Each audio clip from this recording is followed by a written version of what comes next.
오늘은 파도가 이렇게 지나간다. 그럼 워터 파티클의 트로젝토리를 한번 알아보고 싶어요.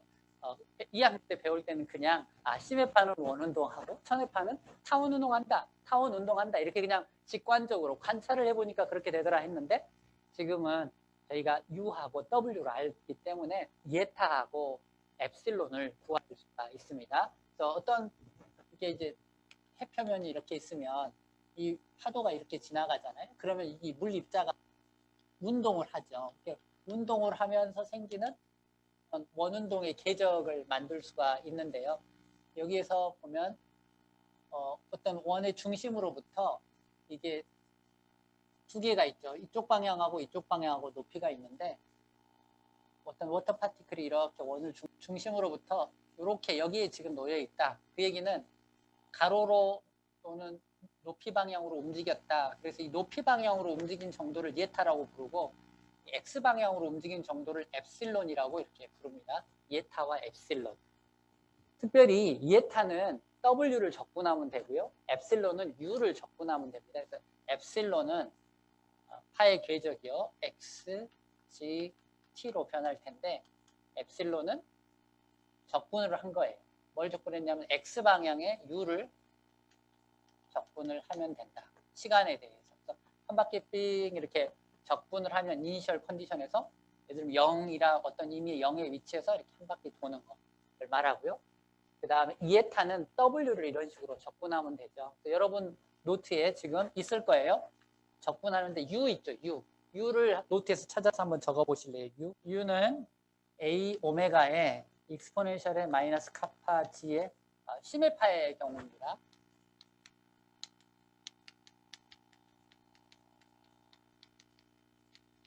심해파의 경우 여기다가 코사인 카파 x 마이너스 오메가 t죠. 이렇게 우리가 u를 정했어요. dt.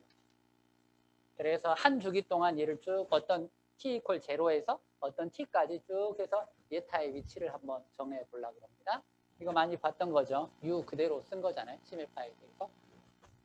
자, 여기에서 이 부분은 이제 상수가 되고요. t에 대한 부분은 여기뿐이죠. 코사인 부분. 코사인을 적분하면 뭐가 나오죠? 사인이 나오죠. 사인이 나오면서 이게 마이너스 오메가가 분모로 나올 겁니다. 그래서 여기 이 부분은 그대로 상수라서 밖으로 빠져나왔고요. A 오메가의 익스포넨셜의 마이너스 카파 G는 그대로 있고 마이너스 오메가 분의 1이 있는 거죠. 오메가 분의 1. 이게 지금 밖으로 빠져나왔고 사인이 되고요. 카파 X 마이너스 오메가 T 되는 겁니다.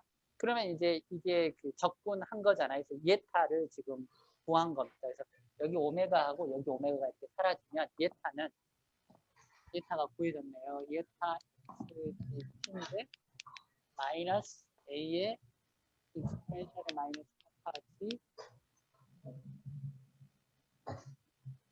마이너스 T 이렇게 쓸 수 있네요. 이 예타를 38식 똑같은 방법으로 죄송합니다. 엡실론입니다. 제가 예타로 예타에 대해서 G 방향으로 어떻게 되느냐 이거는 이제 W를 적분하면 되죠. W를 적분하면 됩니다. DT에 대해서. W는 A 오메가 익스포넨셜의 마이너스 카파 G의 사인 파 X 마이너스 오메가 T죠. 이게 DT예요. 적분 여러분이 한번 해보시기 바랍니다. 적분이요. 요거 그대로 나올 거고요. 사인을 적분하면 되죠. 코사인이죠. 코사인 카파 X 마이너스 오메가 T고요.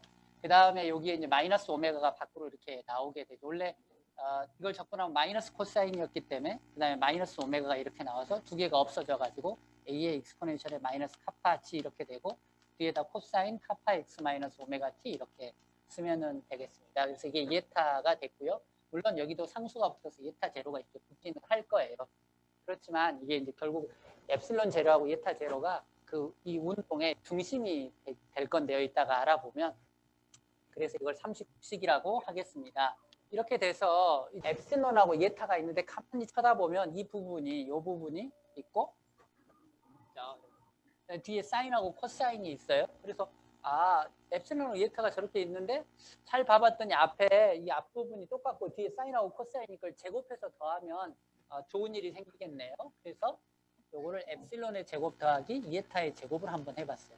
그럼 엡실론을 제곱을 하면 이게 a에다가 익스포넨셜의 마이너스 카파 g의 제곱이 되고 앞부분은 사인을 제곱한 게 되고요. 사인 제곱 카파 x 마이너스 오메가 t가 되고 그 다음에 뒷부분은 코사인 제곱에 카파 x 마이너스 오메가 t 이렇게 되고요. 그래서 이걸 보면은 사인 제곱하고 코사인 제곱이 1이 되죠. 그래서 이게 결론적으로 엡실론의 제곱 플러스 예타의 제곱은 a의 익스포넨셜의 마이너스 카파 g의 제곱 이렇게 되고 원의 방정식이네요.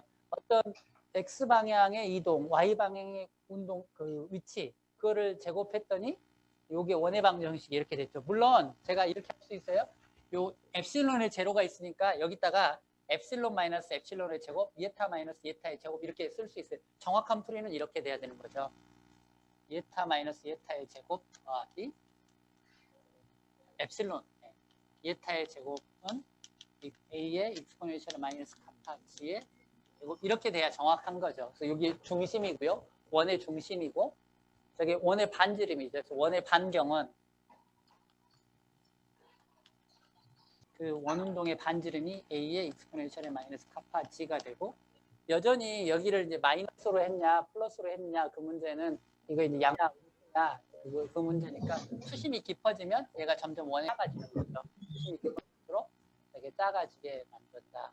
그래서 이런 그 U하고 W를 알기 때문에 엡실론하고 예타를 구할 수 있었고 이걸 두 개 합하면 원운동 한다는 걸 알 수 있고 그 원운동 반경이 앰플리튜드에 이렇게 되고 표층에서는 제일 크고 앰플리튜드하고 똑같죠. 그 파의 앰플리튜드랑 그러니까 파의 진폭이랑 똑같은 반경을 갖는데 수심이 깊어지면 점점 얘가 줄어들 거다 이렇게. 그래서 수심이 깊어지면 원운동 반경이 작아진다.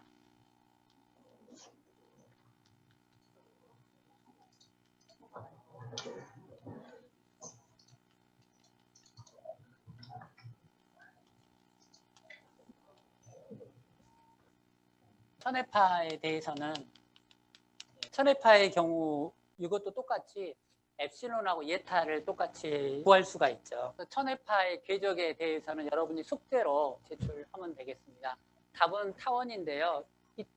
똑같이 이렇게 적분하고 예타도 적분해가지고 타원의 방정식이 나오고 그래서 결론적으로는 그 타원의 장축하고 단축을 여러분이 그려서 넣어야 됩니다. 어디가 장축이고 어디가 단축인지 그 길이가 얼만큼 되는지 물론 교과서에 있는 답 그대로 될 건데요.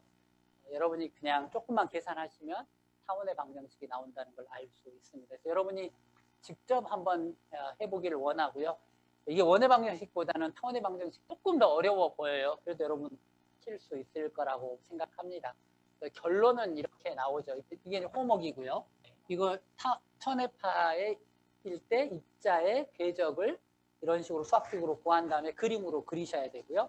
여기 넘어가기 전에 이게 원운동 하는 경우는 아까 보셨지만 해수면이 이렇게 출렁거릴 때 이 아래에서 원운동을 이렇게 하는데 여기가 중심이 예타 제로, 엡실론 제로였죠. 반경이 R이고요. 이 원운동 이렇게 했고 그 반경은 A의 익스포넨셜의 마이너스 카파 G였다. 이렇게 이걸 이제 A의 익스포넨셜의 카파 G 이렇게 쓸 수도 있겠죠. 이때는 대문자 G고요. 이때는 소문자 G입니다. 수심이 깊어지면 점점 이게 반경이 작아지는 거예요. 그래서 이게 쭉 내려가서 파장의 한 절반 정도 수심이 되면 거의 이게 반경이 0에 가까운 숫자가 돼버립니다. 그래서 심해파에. 천해파는 여러분이 수치를 살펴보시면요. 이렇게 파가 지나갈 때 여기가 밑바닥이 이렇게 있는데 여기서 이제 파의 운동을 해보면 이거는 엡실론 제로하고 예타 제로를 중심으로 이렇게 생긴 궤적이 만들어지거든요. 이렇게. 타원 궤적이 만들어지는데 요걸 반장축이라고 그러고 이걸 반단축이라고 합니다. 이걸 특별히 A, B라고 하는데 여러분이 A하고 B를 정확하게 넣으실 거고요. 알고 나면 여러분이 숙제의 답에 이렇게 쓰셔야 되는데 A는 수심에 따라 안 변합니다. 이렇게 쭉 똑같습니다. B가요. 수심이 깊어지면 깊어질수록 점점 작아집니다. 그래서 이 아래에 내려오면 이게 이렇게밖에 안 되는 거예요. 이렇게 거의 타원이 더 플랫해지는 거죠. 이 B가 작아졌고 A는 그대로 있는 이런 겁니다. 이게 답입니다. 그래서 여러 개 수학적으로 풀고 이렇게 그리고 A하고 B가 먼저 여기다 쓰시면 돼요. 반장축 A는 뭐 반 단축, B는 얼마. 그리고 A는 수심에 따라 안 변하고 일정한데 B는 수심이 깊어지면 깊어질수록 점점 작아진다. 밑바닥이 오면 0이다. B가 0이 됩니다. 위일 때 최대가 되고요. B가. 그래서 이렇게 마무리를 해주시면 되고요. 이거에 대한 내용은 물리행학 교과서 9.1 테이블 9.1에 다 나와 있습니다. 또 제가 예습시켜 드릴 때 그 영상에 나오거든요. 근데 직접 이렇게 구해가지고 증명을 하시면 되겠습니다. 자, 오늘 수업 마치려고 하는데요. 제가 일부러 이 칠판 앞에 섰거든요. 여러분이 혹시 어려움이 있으면 도와드리려고 한 거고, 저희가 이제 공부를 꾸준히 해 가야겠죠. 스몰 앰플리튜드 웨이브 세어리 한 부분이 제일 어렵고, 나머지는 제가 이제 또 책에 있는 그림이나 이런 걸 이렇게 하고 2학년 때 배웠던 거를 약간만 더 추가해서 지나가게 됩니다. 물리학학 교과서 테이블 9.1에 있는 모든 것들에 대해서, 그러니까 예타, U, W, 델타 P, 압력의 변화량, 그 다음에 반단축, 반장축, 그 다음에 그 입자의 궤적, 이런 것들을 다 마무리했습니다. 그래서 수학적으로 하나도 흠이 없이 쭉 다 해왔기 때문에 여러분이 수학적으로 배우는 계기가 됐을 거라고 생각하고요. 이제 이런 결론을 이르기까지 굉장히 여러 가지 가정을 썼죠. 앰플리튜드가 작다 이런 가정을 썼고, 그 다음에 웨이브가 코사인 모양이다 이렇게 했는데, 이제 나중에 가지만 실제 바다에서는 앰플리튜드가 클 때도 있고 또 코사인 모양이 아니라 뾰족한 트로코이달 웨이브가 실제로 존재한다. 그렇게 됐을 때는 이 세어리랑 비슷하긴 하지만 약간씩 조금씩 다르다. 수고들 하셨고요. 또 질문이 있으면 Q&A 올려주시고, 또 개인적으로 질문해 주셔도 답을 하겠습니다. 제가 이제 부탁드리는 거는 이런 수업이 있을 때 공부를 쭉 하고 노트 정리를 하셨다가 질문을 적극적으로 해주시면 감사하겠습니다.